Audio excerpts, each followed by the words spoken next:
next part that I really resonated with was methods for compromise. Here's the deal with perpetual problems. We have a method for compromise. We call it the bagel method, or maybe the donut method, depending on your culture. Okay, so in an inner circle, you think about or you write down what can you not compromise on in terms of your position on this issue.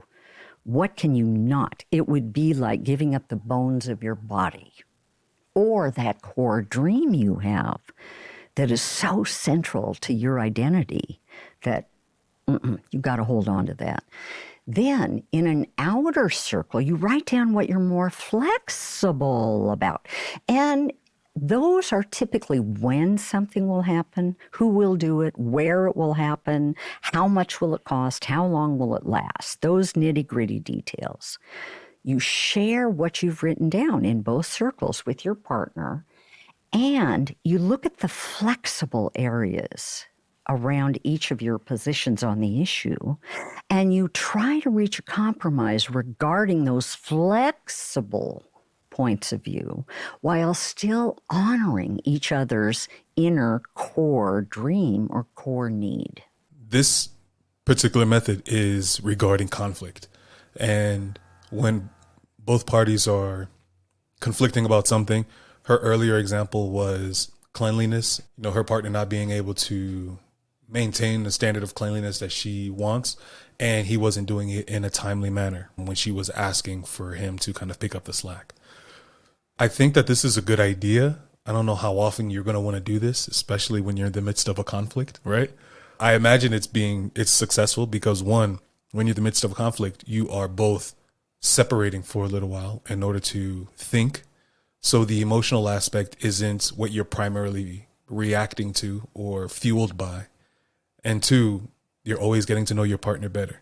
So you're learning those parts of your partner that is in the center of that bagel or donut, that is inflexible. That's something that they are going to stand on, and learning how to compromise by saying, hey, you know what? These aspects of this conflict aren't as important to me.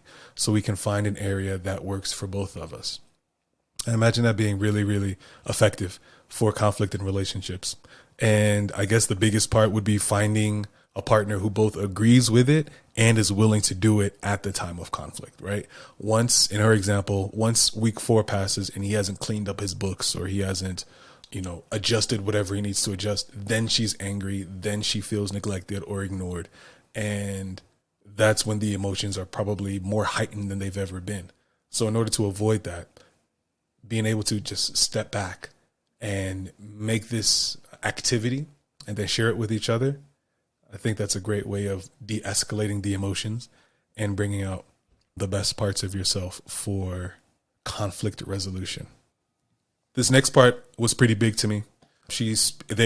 Both Julie and John, talk about the 7 principles for a successful marriage. I included relationship as well, simply because, who's going to have a marriage? Well, I guess it does exist. But in this Western culture, marriages probably aren't going to happen without some form of monogamous relationship prior to. And the 7 principles that the Gottmans they've kind of coined a 7 principle kind of list, and I'm going to go through them one by one. I don't think that I saved exactly where they mentioned it, but let's start, and I'm going to speak about them. We call the first principle building love maps. You need to keep asking your partner open-ended questions to know who they are. Open-ended questions are questions like, so what characteristic would you like to pass down from your family to our child? Or what would be your ideal way of celebrating Ramadan or Christmas or whatever holiday? So you're asking your partner questions with answers that have paragraphs, not a one-word answer, in order to keep in touch with who your partner is, what their values are, what their priorities are, what their needs are, what their feelings are, because those change over time. It's a great one. That's a really great one, because I don't think that's something that anyone has a prepared answer for. And that's something that you absolutely get to know on a deeper level, your partner and what they value and what's important to them. One of my favorite questions on a personality test, I don't know if it was a Myers-Briggs or maybe it may have been like 16 personalities or something like that. But the question was, would you rather your child smart or kind? And though there are only two answers, that always leads to a very in-depth and insightful conversation with friends, with family, and with your significant other or loved ones. And I think the attempt to continuously get to know your partner can only lead to the absence of them feeling like they are not being heard. I think getting to know someone never ends.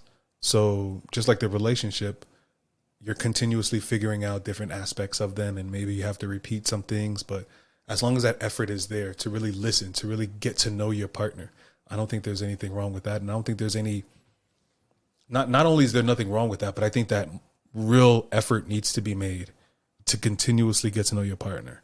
And it's not always easy to come up with these questions. And that's why there's so many really great resources, whether it's, a card game, whether it's a book, whether it's just going out with other couples and asking them questions as well. I think these getting to know each other activities is super important. And that's something that is going to not only strengthen the bond, but is going to continuously evolve throughout your relationship, right?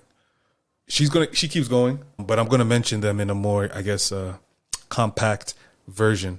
Number 2 principle was turning towards your partner. And this is not only when it comes to bids for connection, but this is super important when it comes to times of conflict as well, right? Because so often I know that there are times where you could be in conflict and you just don't want to be affectionate towards your partner. You want to create this you versus I mentality, or when we're fighting, we are not on the same team. And I've learned that serves nobody at the end of the day, because a relationship needs to be maintained throughout any conflict. And by maintaining the relationship by reminding yourself and your partner that we're on the same team. So it's us versus this conflict versus you versus me in this conflict. So making sure that you are actively being a part of your partner's resolution is something that is very vital. It's something that is not automatic either. You can't do what you do at work at home. You can't say, oh, okay, well, if this is resolved in a very logical way, boom, we're done. Even if we still maintain like surface level conversations, water cooler conversations only, then there's no tension anymore. And that doesn't work in your relationship, obviously, right? You still need to really have those emotions, and that needs to be shared, and there needs to be reassurances. And so turning towards your partner is something that I like to hear, because many of our habits take over during times of heightened emotion, right? During times of like sweaty palms and you're hot and you feel that ear sensation, the back of your ear starts burning and you're just like clenching on things and you're gritting your teeth. And there's so many aspects to conflict that can easily be resolved once you really understand that we are still partners. This isn't going to end our relationship, and we can work through this. And many times you're stronger by working through these conflicts. Number 3 was expressing fondness and admiration. Really kind of taking the time to admire your partner, especially when they're doing something that they're passionate about. And I think this goes without saying. That seems pretty obvious. But again, I can go to love languages. And there was a really great example of love language incompatibility. I wouldn't say incompatibility, but for example, if my love language is acts of service, and that's what I like to do as well as receive, and my partner's love language is touch and words of affirmation, then they may not be secure in knowing that the relationship is going great if I'm not saying it verbally. But I can say, yeah, I just ordered Chinese fan for you. And so, of course, the relationship is going great. I wanted to take this burden off of your plate for you. But that is not enough because that isn't how the partner communicates. That isn't how they receive their love or their confirmation or their affirmations. So it's really important to express it in a way that your partner can receive it, right? And in many times, it doesn't have to just be one way. Touch can be a way. Words of affirmation, acts of service. What are the other ones? Quality time spent and gifts. Even just gifts for somebody who prefers touch and words of affirmations. Gifts can still mean something. It doesn't mean as much as touch, but it's still a way to convey. And it prevents you from being monotonous. It prevents you from kind of like zeroing in on just this one or two aspects of communicating love and affection. So expressing fondness and admiration is super, super important.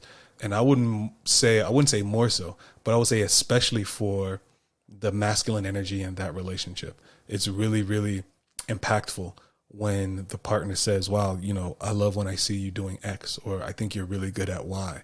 These are things that kind of fill up that cup, or that jelly bean jar or whatever. It's something that doesn't take much, and it can really impact your relationship in a positive way. Number 4 is honoring dreams. I like this one as well. And especially we talked about previously, even if those dreams aren't identical or compatible. I would say identical because compatible dreams is a necessity. But supporting your partner's dreams. If they have a dream of acting or singing or being in a play, supporting that dream in any way, either sending them Instagram reels about techniques, or if you come across a flyer for somebody that's accepting or what is it called? For someone that accepting tryouts or something like that. These actions of support really serve to strengthen the relationship, to make both parties feel like they're being considered, especially when you're not around each other. Because I think that's when it's most important. When you're in your day to day and maybe you haven't conversed all day, maybe you've been busy doing X, Y, and Z, and they have been out of touch, out of service, or whatever it is. When you're away from each other and you deliver that news to your partner or that suggestion to your partner, that could mean more because there is nothing that reminds somebody that you're on their mind by helping them with something that could be, it couldn't even use it maybe, maybe whatever play has tryouts or something like that isn't even something that they're interested in. But knowing that your partner has a dream and them knowing that you know that and you trying to actively pursue that with them, that's got to be too powerful. Number 5 is conflict management, which I think is pretty obvious.